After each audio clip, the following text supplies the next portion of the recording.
Ang Antipolo City ay ang kapital ng Rizal.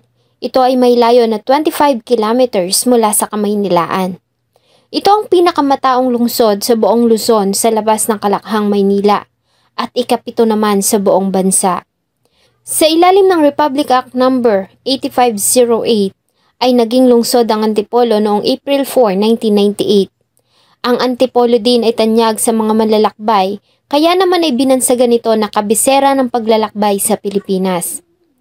Ang mataas na kinatatayuan nito ay nagbibigay ng magandang tanawin ng Kamaynilaan, lalo na pagsapit ng gabi. Popular din ito sa kanilang mga produktong mangga, kasoy at suman, at syempre, ang kanilang pinagmamalaking Hinulugang Taktak National Park at ang Antipolo Cathedral. Ang kwento po natin ngayon ay nangyari sa isa sa mga lugar na nasasakupan ng Antipolo.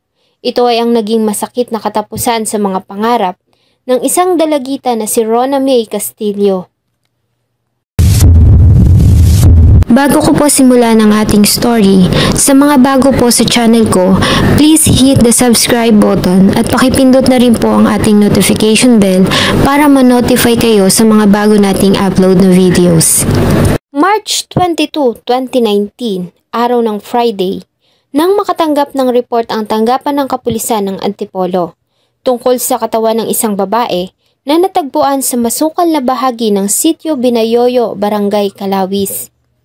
Ayon sa isang magsasaka, bandang 2:00 pasado ng hapon ay nagtungo siya sa lugar para manguha ng mga talahib nang mapansin niya ang isang bag. Nang bumaba siya sa mas masukal pa na bahagi ng talahiban ay isang paa ang kanyang nakita. Kaya naman ay agad siyang nagtungo sa mga otoridad para i-report ang natagpuan. Nang magtungo ang mga pulis sa crime scene kasama ang mga investigador, ay nadatnan nila ang isang dalagita na nasa kalunos-lunos na kalagayan. Wasak ang kalahating bahagi ng mukha nito. Nakabukas ang suot na puting blouse at nawawala ang kanyang mga pang-ibabang kasuotan. Ayon kay SPO3 Edwin Caimoso, ang Deputy Commander ng Police Community Precinct 2 ng Antipolo City Police, ay malaki ang posibilidad na ang dalaga ay biktima ng panggagahasa. Posible din umanong sinakal ang biktima gamit ang lace ng kanyang ID base sa mga bakas na natagpuan nila sa kanyang leeg bago ito hinampas ng isang matigas na bagay sa kanyang mukha para siguruhing patay na ang biktima bago ito iniwan ng suspect. So, malakas yung paniniwala namin na talagang rape victims ng bata. Parang lamog yung mukha ng bata at parang may mga putik na parang kinain ng hayop o kaya parang pinukpok siya. Ang biktima ay kinilalang ang 16 anyos at grade 10 student na si Rona May Castillo base sa impormasyon na nakalagay sa ID nito na kanilang na-recover sa crime scene.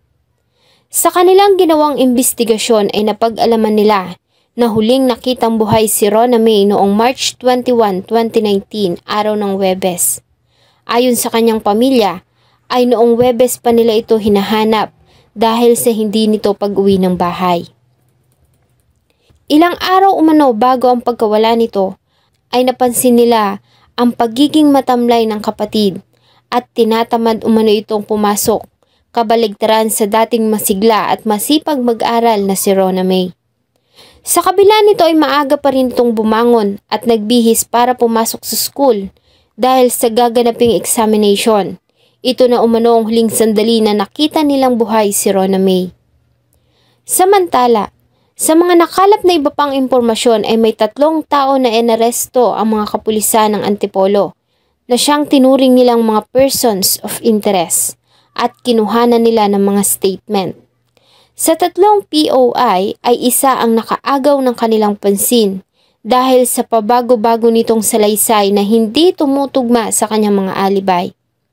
At ang nasabing pagdududa ay nagkaroon ng linaw ng ilang mga testigo ang kusang loob na lumapit sa kanilang tanggapan para magbigay ng kanilang mga salaysay. Ayon sa ilang witnesses, ay nakita nila ang biktima na si Rona May noong 4:00 ng hapon ng March 21, 2019, araw ng Huwebes, sa bahay ng tiyuhin nito at kapatid ng kanyang ama, ang tricycle driver na si Jimmy Castillo. Nalaman din nila na bago mamatay ang biktima ay tumira ito sa bahay ng tiyuhin dahil sa mas malapit ang tirahan ng mga ito sa school kung saan ay nag-aaral ang dalaga nang tumungtong ito ng junior high school. Ngunit makalipas lamang ang isang buwan ay biglang umuwi ang dalaga sa kanilang bahay at ayon sa pamilya, mula nang bumalik ito ay kapansin-pansin ang pagiging tahimik at malungkutin nito na tila ba may malaking problema.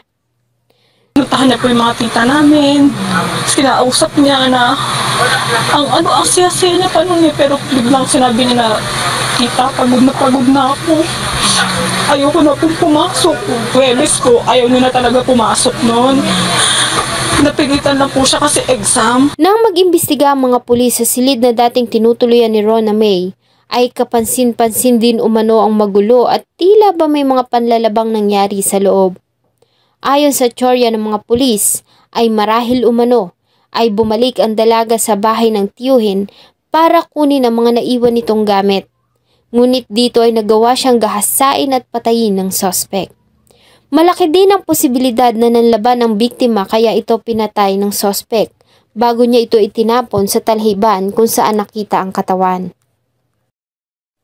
Ayon sa autopsy na isinagawa ng mga medical examination officer ng SOCO, ay positibong biktima ito ng panggagahasa. Lumitaw rin na binagsakan ng bato ang ulo nito at dahil sa magdamag na ang katawan sa masukal na talhiban, ay posibleng kinain na ng mga ligaw na hayop ang ibang bahagi ng mukha nito. Malaki din ang paniniwala ng mga pulis na walang dahilan ng mga testigo para magsinungaling dahil sa voluntaryong mga itong nagtungo sa kanilang tanggapan. Hindi rin umano nagtutugma ang mga alibay ng suspect na pabago-bago, maging ang kapatid nito na ama ni Rona ay naniniwalang ang kapatid ang gumawa nito sa kanyang anak. March 25, 2019 ay opisyal nang sinampahan ng kasong panggagahasa at pagpatay si Jimmy Castillo sa prosecutor's office ng Antipolo. Sa kabila nito ay mariin namang itinanggi ni Jimmy Castillo ang lahat ng akusasyon. Ayon sa kanya ay para na ring anak ang turing niya sa pamangkin, kaya naman ay hindi niya umano magagawa ang mga ibinibintang sa kanya. Sa halip, ayon sa suspect, ay huli niya umanong nakita ang pamangkin noong hapon ng March 21, 2019 na naglalakad galing sa eskwelahan. Kinawayan niya pa umano ang dalaga ngunit hindi siya nito pinansin. Dahil may sakay na pasahero sa kanyang tricycle ay hindi niya na ito hinintuan, subalit ayon sa kanya ay kapansin-pansin umano na tila may problema ang dalaga. Nagulat na lamang umano siya dahil kinabukasan araw ng Biyernes ay kumatok sa pintuan ng kapatid ni Rona May at sinabi na i-text niya ang kapatid dahil sa hindi pa umano umuwi ang kanyang ate Rona mula noong Huwebes. Yung pawang katotohanan. Kasi po, mga bata na yan, sa akin po yung tumira.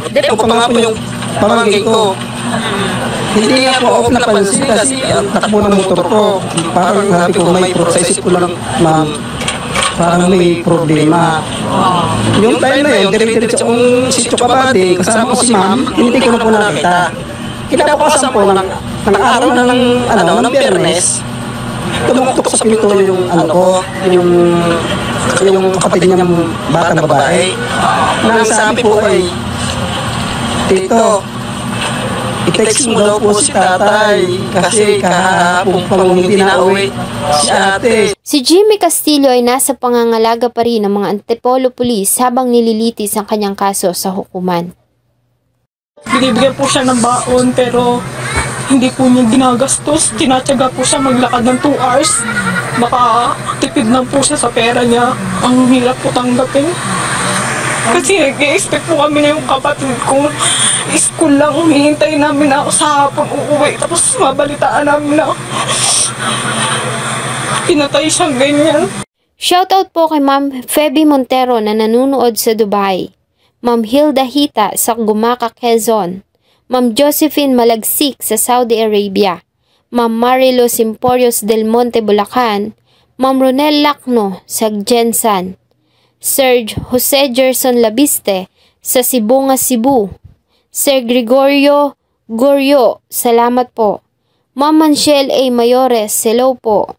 Ma'am Lemmy Javier sa Macau. Ma'am Caroline Huntington sa US, hello po sa mga Pilipina dyan sa Bayview Hospital. At kay Sir Aaron Naray, pasensya na po kung ngayon lang na shoutout. At sa inyo pong lahat na patuloy na tumatangkilik ng akin pong mga video, huwag niyo pong kalimutang mag-iwan ng inyong salubin at suggestion sa atin pong comment section. Thank you so much po and see you in my next video.